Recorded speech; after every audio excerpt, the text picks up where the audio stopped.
Hello everybody and welcome back to my channel. I hope that you're having a wonderful day. If you're new here, my name is Neve and it would mean the world to me if you stuck around. I apologise in advance for the reflection of the ring lights in my glasses. I have a bit of a sore head and I've decided to just put up with it so that I can have my glasses on.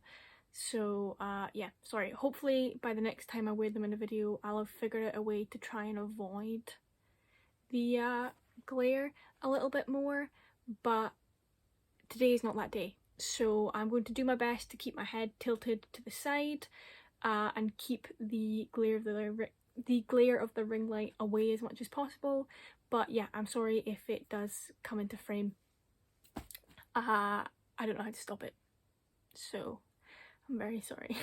Today's video is going to be me telling you about my favourite books of the year so far.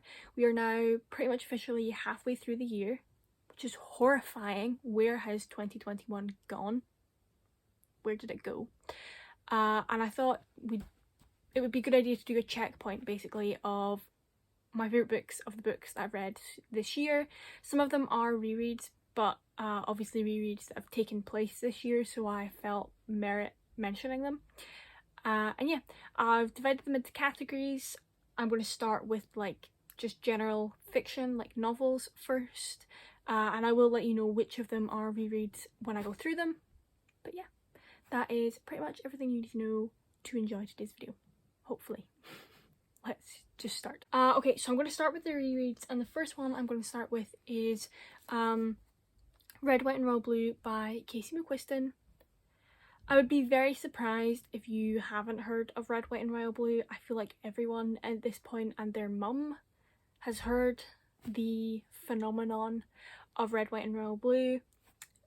Basically, it follows Alex Claremont Diaz, who is the first son of the United States. His mum is the president, and he really hates Prince Henry, who is the Prince of England.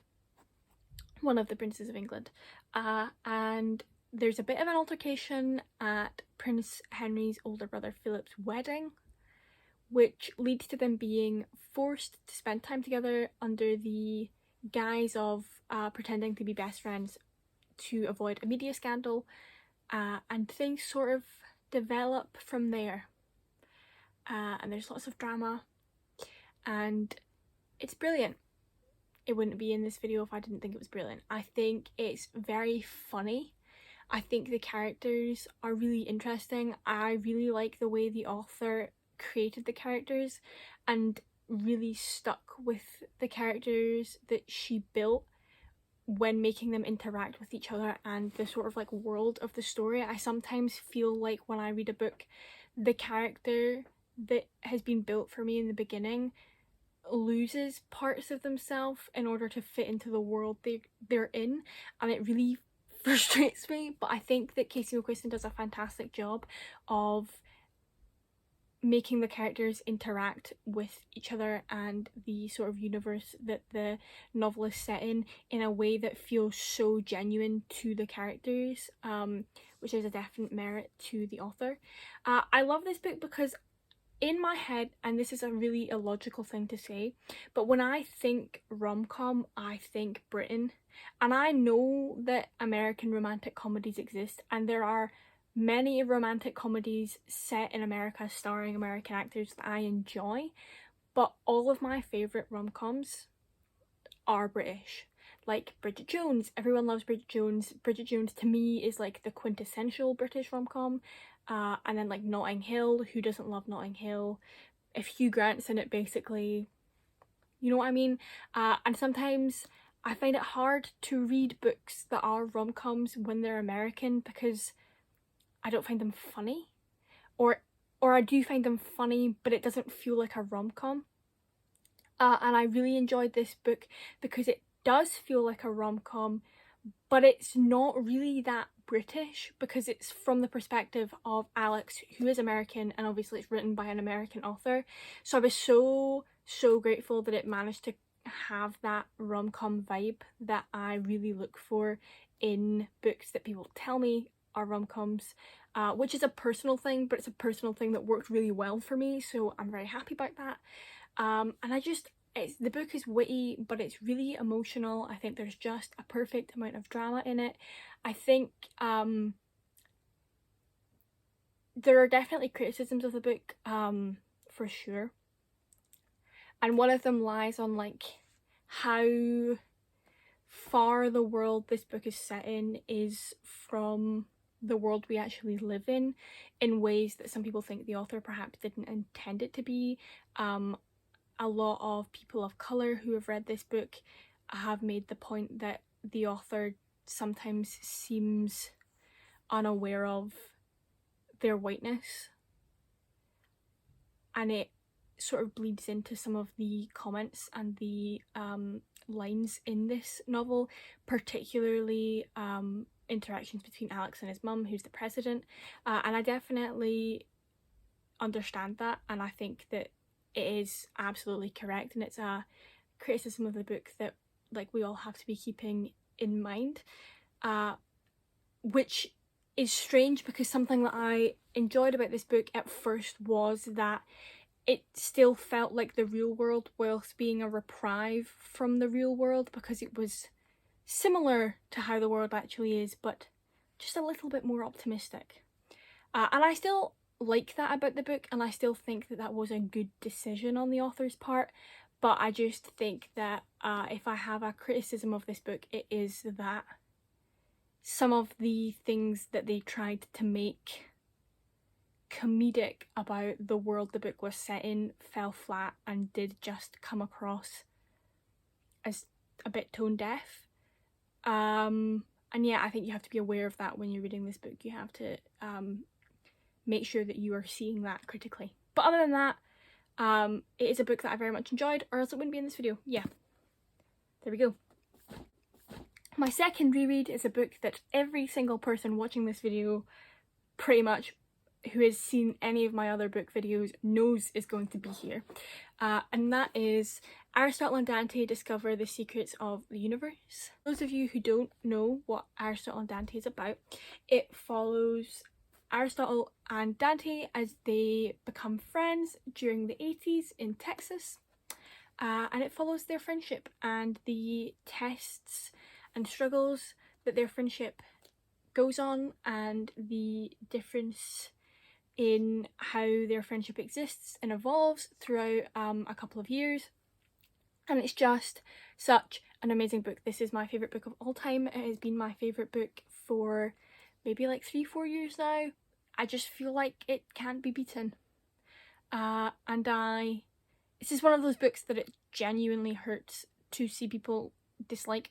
Not because I don't think they're entitled to their opinion, just because I'm like, oh, but I love it. And if you take any book recommendation from me ever, and I say this all the time, if you take any book recommendation from me from my channel ever, it is this one. Read this book. More excitingly, if you read it this year, the sequel comes out in October, and you can read the sequel too. We've been waiting for it for a while, so if you read it now, you won't have to wait as long as we have, which I feel like makes you extremely lucky. I love how undeniably human the characters are and feel. They sort of exist out with the pages of the book, I think, whilst you're reading it. And I love the author's writing style. I've read one of the author's other books, and I am desperate to read one of the other ones. I've had my eyes on for ages that isn't the sequel to this. And I just love the style that he writes in. It's so poetic without crossing the line into prose, I guess. For me, it's just stunning. I love it so much. Oh, my list really popped out there. I just love it so much. 5 out of 5, 6 out of 5, 10 out of 5. You get what I mean. Read this book. Moving on to the next category, which is theatre and theatre related stuff. I'm going to start with the play that's in here, and then we'll move on to the sort of like theatre related books on the list. So this is To No One's Surprise, The Boys in the Band by Mark Cowley. If you follow me on other social media platforms, you probably said the name of this before I said the name of this, because I have not shut up about the boys in the band since March, pretty much. I had a little bit of a phase of it in October when the movie came out at the end of September. I talked about it for a good bit in October, and then I thought I'd let it go, and then the play, my friend bought me it for Christmas, and it was Christmas? Yeah, I think it was Christmas. It's pretty much a downhill obsession from there. It was and is one of my top hyperfixations. I love it. I think it's such an interesting play, like, to read, but also the film is wonderful. I love it so much. I think I've watched the film 4 or 5 times, maybe more, in June, which I think tells you enough. If you are a fan of queer stories, if you're a fan of queer stories that aren't necessarily always joyful, if you're a fan of queer stories set not in modern day, this might be a good play for you to check out. If you like ensemble pieces that don't have like a protagonist, this might be a good play for you to check out as well. Although arguably The Boys in the Band does have a protagonist. Michael, I feel like, is the protagonist of this play, but there are 9 characters who share a lot of like the stage time or screen time. It is pretty much an ensemble piece. They kind of never leave the stage either. Once they're on, which is really fascinating, or the shop. If you are not a book person, although I would be surprised if you're watching this, I would highly recommend the film. Both versions of the film. There is 2. There is one from 1970 and there is the 2020 Netflix adaptation.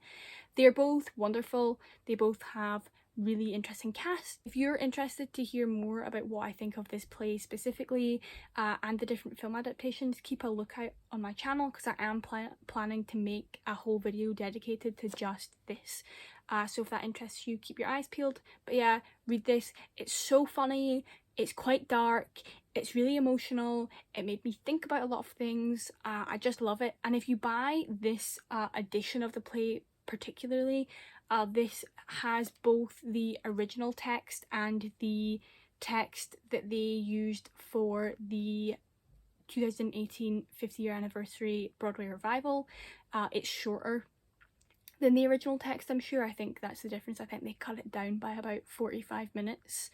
And this version has both comes with an introduction by Tony Kushner. If you don't know who he is another playwright. He is famous for writing Angels in America, which is another landmark queer play. And I found the introduction fascinating. I loved it. I have like so many bits of the introduction highlighted and post-it noted, because it really helped me understand what I thought of the play and what people, I feel, are meant to think about the play, or like what the intention the playwright had in terms of like what thoughts they were meant to provoke and things like that. It's just very interesting. I think you should read it. Here you go, or watch it. Next 2 theatre related books are both memoirs, but they are memoirs by people who are mostly famous for their work in theatre. First up, we have Too Much Is Not Enough by Andrew Rannells. Again, if you follow me on any social media other than this, you probably knew this one was coming, because I have been no thoughts, only Andrew Rannells for a very long time. In fact, he was probably the reason I gave The Boys in the Band a go, and I'm very glad I did. But yeah, this is his memoir. It follows him from childhood until he moved to New York to start his... No, that is untrue. It follows kind of from when he moves to New York until he books his first Broadway show, which was Hairspray, but it goes back in time a lot to his childhood growing up in Omaha, Nebraska. But it definitely does end when he books Hairspray. It doesn't go any further into his career than that. I personally hope that he'll write another memoir that covers the rest of his career, because he's done so much cool things. I want many chapters dedicated to falsettos. I just do. and I hope it happens. But yeah, it's brilliant. I like his writing style. I like that when you read it, I could hear him reading it. I think that that's really important with a memoir, that it's like clear it's coming from the person who it's about, if that makes sense. Like, I just thought that this was undeniably Andrew Rannells' memoir. It had his brand of humour. I could hear him making the like dry remarks in my head that he'd written down. It had his... It reads differently to how he speaks, but it reads how he speaks in the sense that, like, he tells stories in this quite similarly to how he tells them on like late night shows, only like it's very eloquently written. I really don't know how to describe it, but I just thought it was wonderful. I think it's good for if you're a fan of him particularly, but also if you're just like a theatre fan and like to know how people got where they've gotten, what made them want to do theatre in the first place, what holds people back from pursuing theatre sometimes.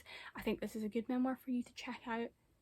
I recommend it. There is an audiobook as well that he has narrated. He narrated the audiobook himself, which I have listened to most of and found delightful because I like the way he tells stories, I like the way he's written them, him reading stories that he's written, delightful combination. Ta-da! Last up, memoir wise, we have Patti LuPone, a memoir. The legend herself. I love this. I think she's brilliant. Do I think it is... How many pages is it? Do I think it's like 320 pages of her just being like, this thing was difficult, people suck, but I don't. Sometimes. Did I eat every single word of it up? Yes. I just think she's hilarious, even when she doesn't mean to be, and I find her so interesting, and she's had such a fascinating career, and she's such a talented woman, and I love hearing actors talk about the work that they've done, and which is why I like memoirs. And hers is particularly interesting because she's done so many things with so many different varying levels of success. Like, not only levels of success, but some of the stuff she's done is like so artistic, but she's also done some more commercial shows. Like, she's played big parts, she's played little parts, she's done shows that she loves and shows that she hated and is quite well known for hating.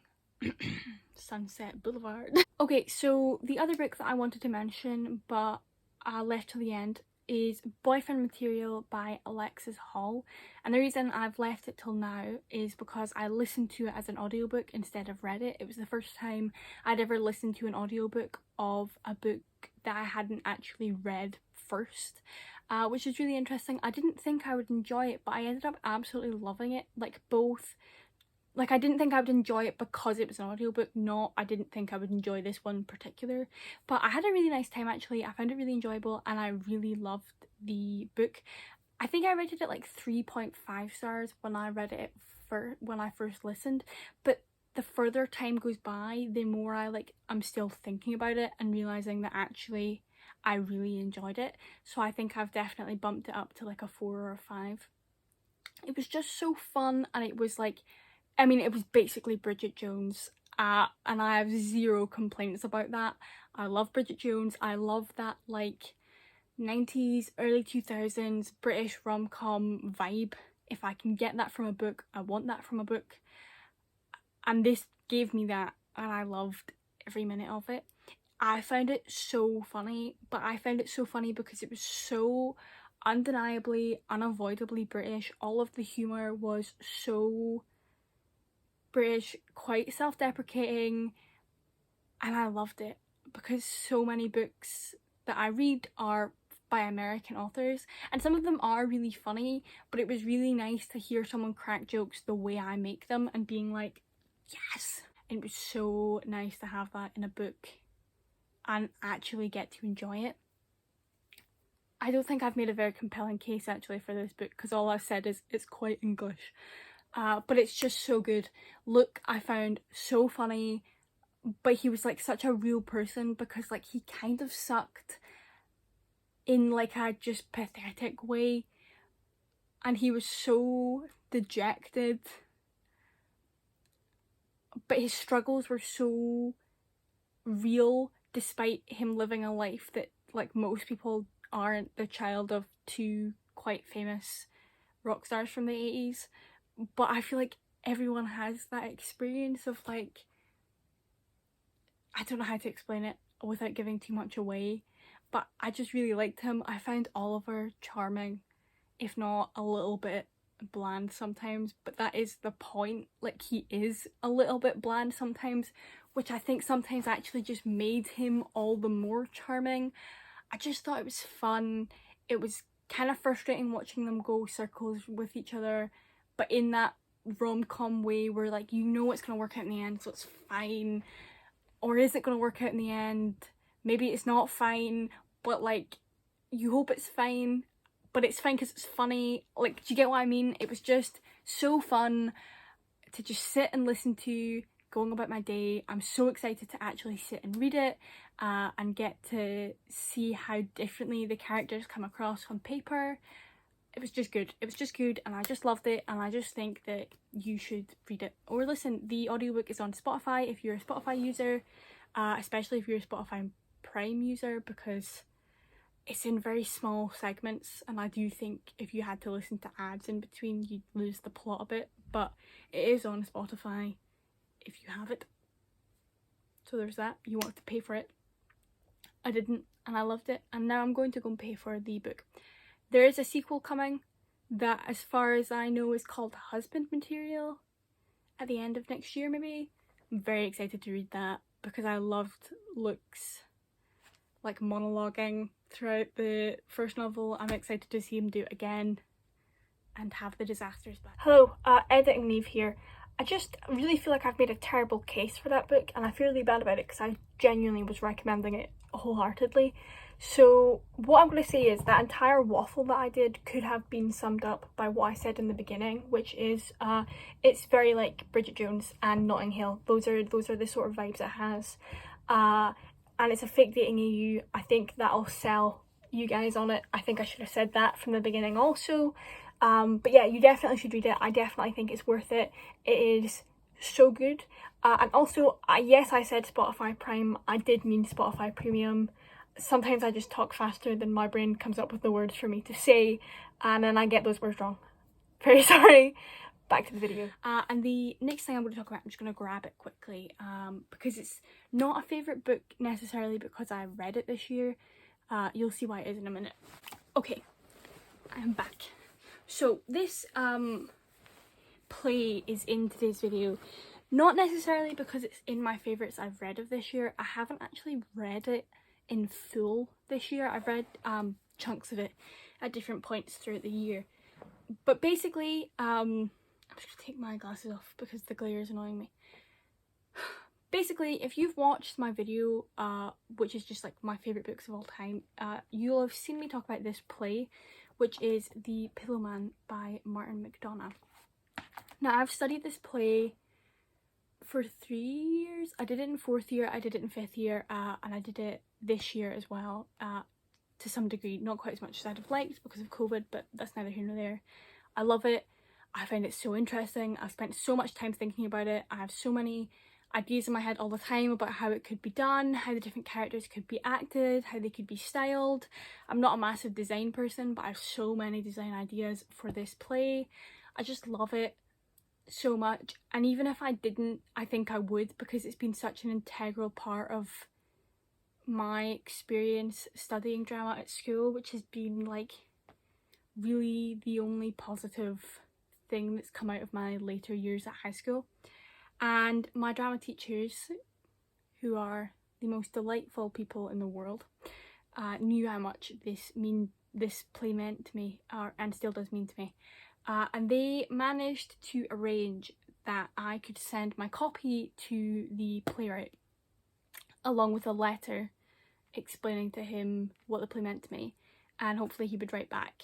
And he did, and I want to share it with you guys because reading the play maybe not have necessarily been a highlight of my year, but getting my play back in the post in May from the playwright was a definite highlight of my year, like beyond anything I could put into words. So I'm going to let you see it. That's part of the reason why I didn't read it this year in full, because it was gone for so long.